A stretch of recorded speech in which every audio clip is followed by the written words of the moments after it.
Hi everyone, this is Anpin here as promised with a detailed video on pain collocations. So as you all know, for the listening part A of your OET, you have about 30 seconds to read through the notes. You're already aware of the fact that it is a conversation between a healthcare professional and a patient. So during this conversation, the patient will describe their pain or difficulties. And when they're describing this, they will use some specific words. So these words will describe the pain they are feeling from their point of view. For example, they might compare it to some other feeling.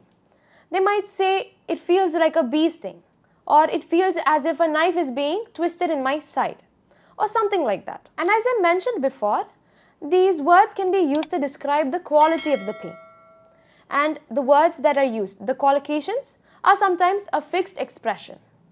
And today in this video, we'll discuss about these different collocations. So let's look at some examples. First one, how would you describe a pain that's related to menstruation or any period pain? What comes to your mind? Usually we describe it as a cramping pain, right?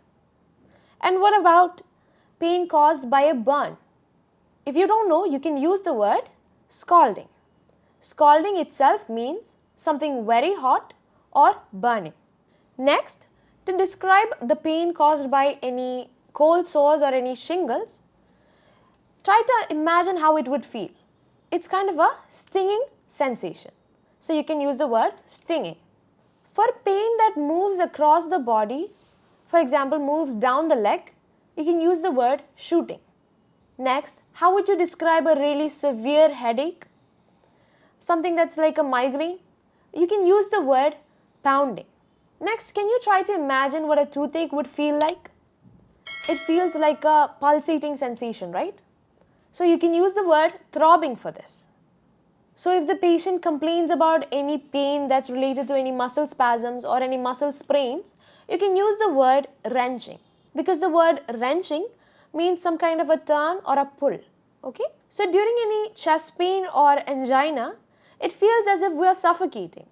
So you can use the word crushing for this. For any stomach pain or any gastroenteritis problems, you can use the word griping pain, because the word itself is related to stomach pain. Finally, a word you can use to describe a pain that is chronic but not that severe is the word nagging. So these are some examples of pain collocations. There are a lot more of these collocations available. So try to be more aware of these collocations while you're looking through your notes. And it will help to increase your anticipation skills, and you'll definitely be able to score better. Also, we're offering all this and more in our online and offline classes. So make sure to contact B-GHUD Academy to help achieve your dreams. Thank you.